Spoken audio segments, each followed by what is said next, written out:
Hello, it's Keith here, and this is lesson 42 of the platform-specific series of my Z80 programming tutorials.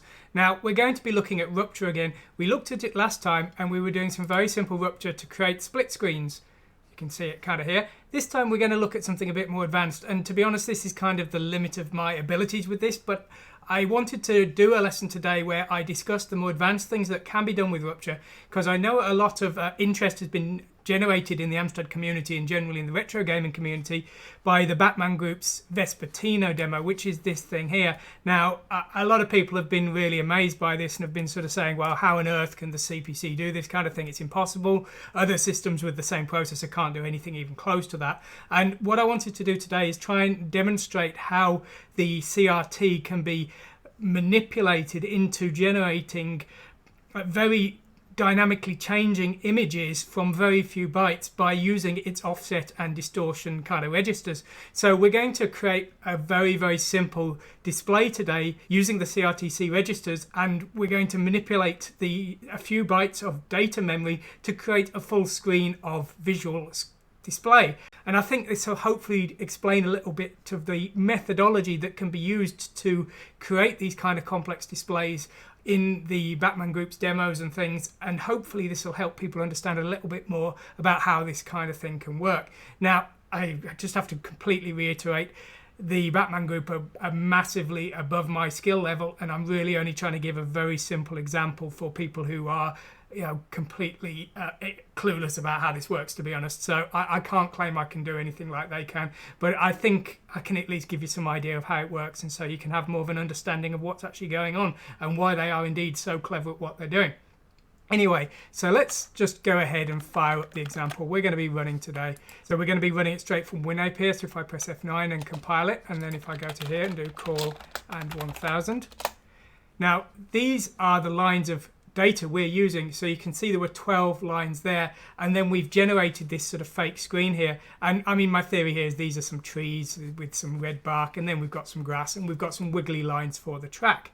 Now, as I say, this is, looks disgusting, it's completely crappy, but that's not the point of what we're looking at today. The point is we've got a full height screen that actually goes into the overscan areas, but we only had 12 lines of data here.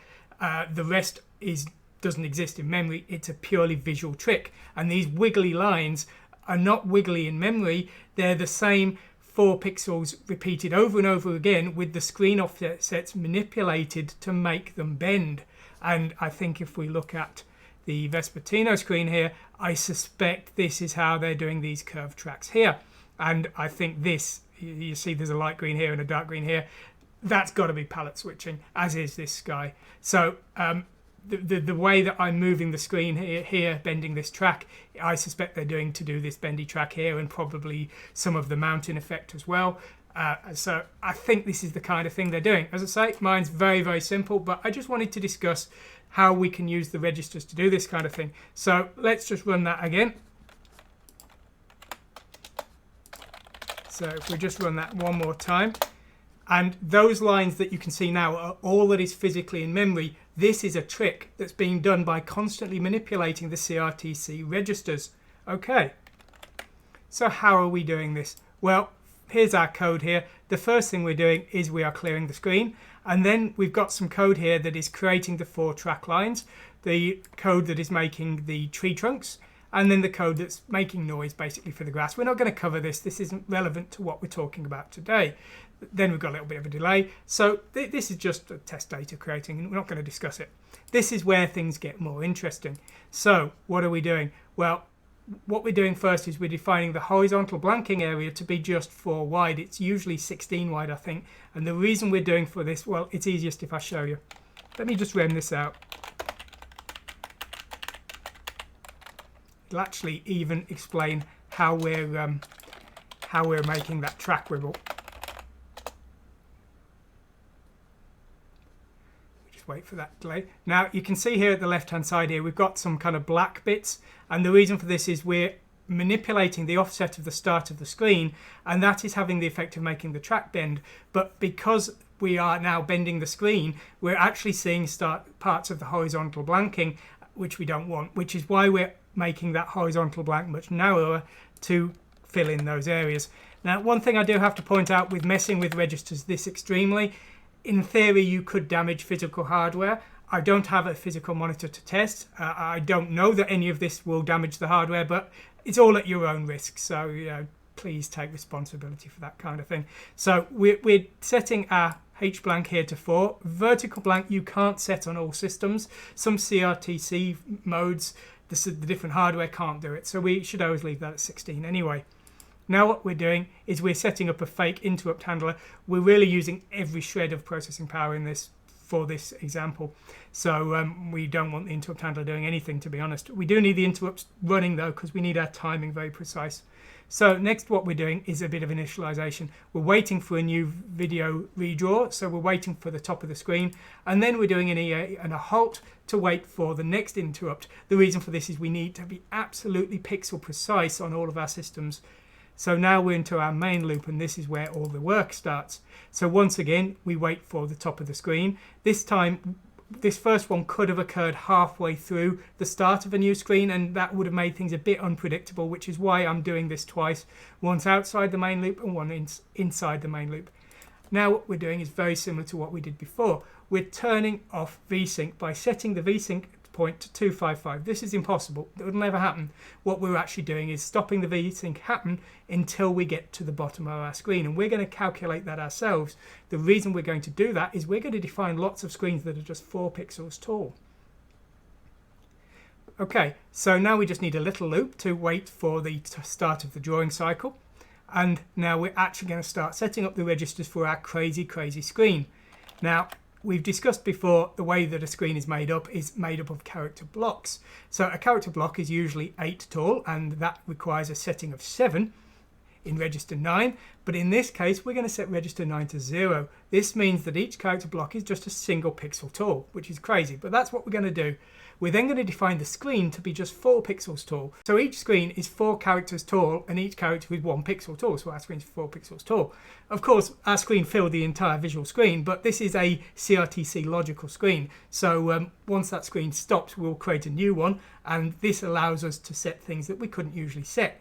The thing we're setting is the screen start address. You see, if you remember, when we run our function,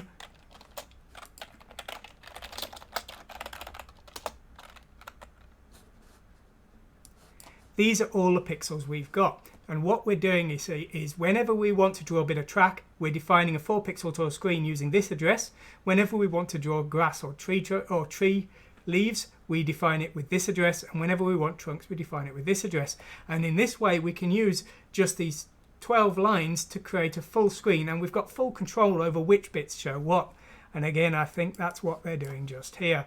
I suspect that various bits of this track are repeated, and they'll be switching in alternate bits of track depending on what assets they need at the sides of the screen, and so on and so forth. So as I say, I think that's the kind of trick they're doing. Split your screen into lots of small bits, and then pick those bits out of a palette, shall we say, of possible slices, and build up your screen in that way. And by switching certain parts in and out, you can have things appear on the track and then disappear, and you can alter those slices in memory if you need to change the background as the level progresses. I think that's what they're doing. Anyway, so we've now defined that default 4 pixel tall screen. We're then setting the vertical displayed. We're setting a default of 25. That doesn't really matter too much because that's the actual total height of the screen, but it's this that's controlling how many pixels we're drawing, and we're really taking control of everything anyway. Now we're loading in a command list. We've got the command list all the way down here. So the command list has 2 bytes for the starting memory address. We'll have a look at them in just a moment. And then it's got a offset, a horizontal bending factor. And the final one is a screen mode. Now you can see here, this is effectively defining that top kind of tree leaves effect, very poor though it is.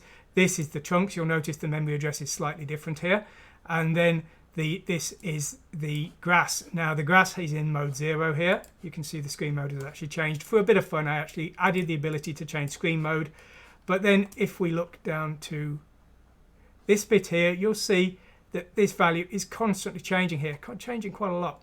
And this is creating that bendy track. Now we can only bend the track so far. If we wanted to make it bend further than that, so to speak, we then need to start messing with the source memory address register as well. And through a combination of those, we could potentially get more flexibility.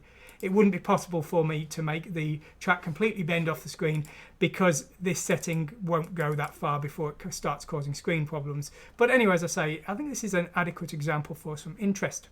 Okay, so well, what are we doing? Well, first we're changing the RAM pos H and L, which are registers 12 and 13. So that's these two here. Now we're changing these to point to different memory addresses, and that is what defines our visible screen. So that's how we're defining this from this. Now there are some serious limitations to what we can do. Now of course, a screen address on our CPC is 16 bits, 2 bytes, and while we are using 2 bytes within the registers to define the screen, they don't all have the function of the screen memory address. Now we have 2 bits here which select basically the page, the top 2 bits of the screen address. We have a set of bits here, that's 10 bits, to define the offset, and then we have the size here. Now a normal screen will be defined as 16K, but an overscan screen is 32K, and that's what these two do. But this offset here only allows us to change the base of the screen, and when it comes to the final screen address here, if we set these top two to 1, then this would be the hexadecimal screen address C000. But these 3 bits here, we can't set them with this offset, with these offset bits here, and these are actually set by the line within the character. Now if you remember, I said our character is actually just 1 pixel tall, so when we create a character, so when we create a screen of 4 lines, we're actually selecting 4 consecutive characters from the normal screen, which is why you can see they're staggered out like this. Now there's no way of us setting these. If we need to manipulate the entire screen address, now because we're limited by not being able to change these 3 bits, our screen bases are limited to addresses like C000, C800, D000, D800, and so on. We're quite limited to the bases, although obviously we can do some offsets. Now if we really need to change all of the bits within this, which it would be nice to, there is a trick which is known as RVI. This stands for something like Rupture Vertical Invisible. It's a French term, so the wording's kind of backwards. But what this is we can define the width of the screen as well. And if we define a screen that is very, very narrow, so narrow that it's actually invisible off the side of the screen while the H blank's occurring, then when we resize the screen for our visible screen, we can actually have had 1 character block already. So rather than this being 000, it could be 001 here. And that's the way that it is possible to actually manipulate the screen address, controlling these 3 bits. But I'll be honest with you, I tried to get it working, I couldn't get it working. It's too complicated for me. The more difficult it gets, the more you're really pushing the code and the screen hardware, the less flexibility there is, and any slight mistake in it, you just end up with a flickering screen. So I couldn't get it working, but I'm pretty sure that this is doing it. Well, actually saying that, I think they've already confirmed they're doing it. I mean, let's be honest, they are doing it. So we're setting the high and low RAM address and the offset here, which we can use for our bases, and we can use for various distorting and changing the position of the branches of the tree trunks, for example. We could just do that here. If I just reset that, and if we just change these,